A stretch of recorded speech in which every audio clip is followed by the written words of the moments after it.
Hey YouTube, today I'm going to show you a quick video tutorial on how to replace the rear brake pads on your 8th generation Honda Civic. This particular Honda Civic is a 2009 sedan model with the rear disc brakes. So let's go ahead and begin. Before we begin any removal work, we need to ensure that there are two things that are set before we begin. One is to make sure that the transaxle is in park, or if you have a manual transmission, in first gear, and making sure that the parking brake has been fully released. The reason why is on these particular models of Hondas, the parking brake and the actual braking system function using the same brake pads. And if this is engaged, then even though you've undone the caliper mounting bolts, that you won't be able to actually remove the brake pads or caliper assembly from the car. Using wood blocks or bricks, chalk both front wheels for added safety. Next, locate the rear central jack point, which is this little tow hook right here. Locate the rear jack stand support points that is just directly in front of the rear wheel, located this metal tab right here. Lower the vehicle onto the jack stand. Using a 19mm socket, remove the rear wheel.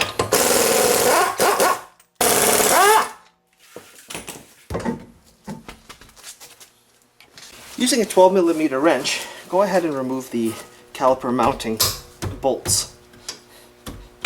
On the rear brakes of this car, you actually need to remove both the top and bottom mounting bolts, just because of the nature of how these brake pads are installed.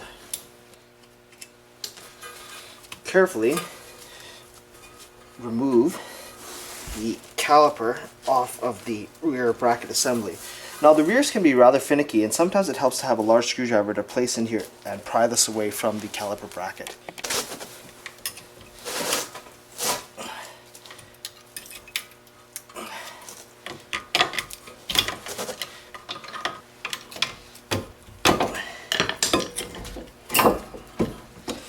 Remove the rear pads by just simply sliding them out of the channels. Again, you may need a screwdriver and even possibly a small hammer to tap this rear pad out, as they do fit very tightly in this bracket assembly.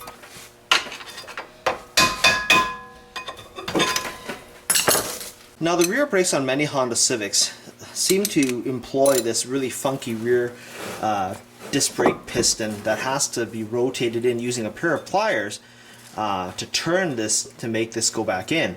And you can actually go to your auto parts store and buy a funky little tool that looks like this, that's got these little prongs on a cube that allow you to attach it to the end of a ratchet extension so that it can best grip this little piston here. And so what we need to do, and I'll show you how to use this tool, is that we're going to pick a size that's going to fit this, fit the grooves here, and we're just going to begin rotating that that piston in. Now, one thing I forgot to mention at the beginning of the video is that you want to make sure that your brake fluid reservoir on the master cylinder isn't too full, because as we retract this in, it's going to be displacing the fluid back towards that reservoir, and you don't want things overflowing. Otherwise you're going to have brake fluid all over your engine bay, and of course we know that brake fluid is very corrosive to paint and can even corrode electrical connectors if it manages to get into some of them. So what we're going to do here is just keep rotating this piston until we can see that the face of this piston is flush with the bore of the brake caliper body. You can sort of see here in the video, if you can see, that this face of this piston now is flush with the casting of the caliper body. Now the next step here is we want to take a flat bladed screwdriver and clean the brake slide shims, or the brake shim surfaces here accordingly, so that we can make sure that these new pads slide nice and smooth inside this caliper bracket. Now, if there's even the slightest amount of excessive corrosion here, you're going to find that installing these new brake pads is going to be extremely tight and difficult. In fact, even brand new pads with new shims can be extremely tight. So I always like to make sure that it's cleaned as best as I can, or if they're badly corroded, just to replace them with new ones from Honda. So the replacement rear brake pads on this Honda Civic is 43022 S5A-J00. So inside the box we've got a whole bunch of brake pads and shims and everything like this. And basically the easiest way to identify which pads go where is to take your old pads and then match up the ones with the new ones. So here we've got our old inboard pad, and we can tell it's an inboard pad, which is closest to the vehicles because it's got this wear tab on here. So I'll just simply find the new version of it. And of course outboard pads have no tabs, and they are not side centric. So then we need to also identify which shims go where, and I can tell by the old pad that the outboard shim here has a little dimple and a hole, which would be this shim here, and then another shim that has no holes would be the one for the outboard pad. But prior to reinstalling these shims, I generally like to use a product called Disc Brake Quiet Spray, and basically it's just a tack spray that you spray into the backside of your pads to allow the shims to stick to the pads properly, and then they're actually meant to prevent brake chatter. Now before we go ahead and reinstall the rear brake pads, we want to just go ahead and service the rear slide pins as well. And it's really important that we do so, because as the grease over time begins to dry up or wear out, these pins here that allow the caliper body to slide freely on this bracket become more and more difficult, which could lead to uneven brake wear. So basically the rubber boot here stays on the caliper body, and then this pin comes out, and you just want to use a paper towel to wipe things clean like this, and then using a product like the Ultra Disc Brake Caliper Lube, we're just going to brush on a really thin coat of this grease, synthetic grease by the way, onto the slide pin like so. And then we're just going to go ahead and give this a twisting action while we're inserting it, and then slide this pin back on, and then making sure that this boot here goes over that lip of that pin. And then we can also go ahead and repeat the same process for the lower pin. So now that I've serviced both the upper and lower slide pin, we can go ahead and reinstall our brake pads by sliding them into the brake caliper bracket. Now, one thing I want to highlight here, that on these rear Honda brakes, they can be rather finicky, because remember that piston that we had sort of screwed in there, screwed back into the body? Well, this little pin here on this brake pad needs to actually sit inside that groove like this, otherwise you're going to have uneven rear brake wear. And the only way that I found I can successfully line this up is through trial and error, to match this up, and then using a flashlight to inspect through the inspection hole here to make sure that this little pin is in fact sitting between the grooves of that piston like this. If they're not, these rear brakes will be destroyed in less than 10,000 kilometers. So to install the inboard pad here, I've actually had to use a hammer to gently tap it in, and making sure that the pads are butted up nice and firmly against this rear rotor.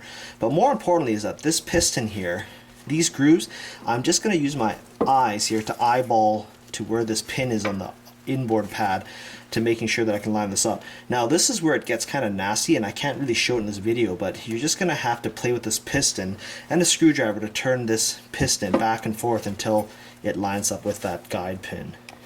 Alright guys, so I managed to line up my piston that was mentioned earlier in the video against that rear inboard pad protruding pin, and I've just tightened down the caliper mounting bolts to the bracket.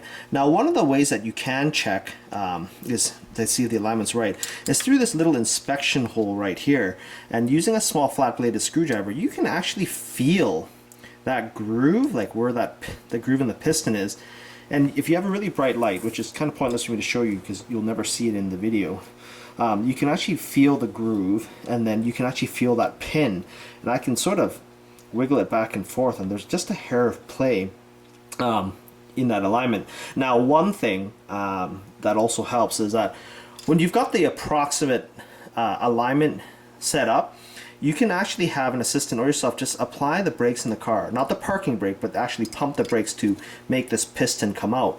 And if it's not lined up, you'll see it'll be evident where the piston is contacting that pin that it's not in that groove, and then you can actually use a small screwdriver and you can kind of mess around with that until you get good alignment, and then once it's aligned, go ahead and pump that brake some more to butt it up against the back of that inboard joint. And then your final step is to use a screwdriver to verify that that pin is lined into that groove.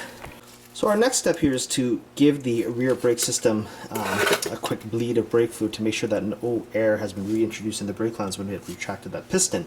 And what I've done here is I've removed that rubber cap that covers the bleeder valve, and I'm just going to use a 10mm wrench to loosen this bleeder valve, and then using my little brake bleeder attachment here, and basically all it is just a can or a little container with brake fluid inside, submerged in here like this, to allow my brake system to be bled and not reintroduce air into the system again. So once I've done this, we're just going to go ahead and pump the brake pedal probably 5 or 6 times to get any air out. Now, one thing to keep in mind before you go ahead and proceed to bleed this is to make sure that the fluid level in the reservoir is at an appropriate level that will allow you to push out old brake fluid to the brake lines without actually dropping the fluid level in this reservoir to a point where it's introducing air into the brake system, as that can be very dangerous. So the minimum line is essentially at the bottom of the reservoir right here, with the max line being here. Whenever I'm doing brake system bleeding, I always make sure that my fluid level is between the halfway and full mark. Now, I probably suggest that you'd only fill it to the halfway mark if you've only done one side of the car, because remember, when you retract that piston back into the caliper bore, it's going to push this brake fluid up, and if you've already got this at the max mark after doing your brake bleeding, then you could potentially cause this reservoir to overflow with brake fluid. Give your brake pedal several quarter to half depresses.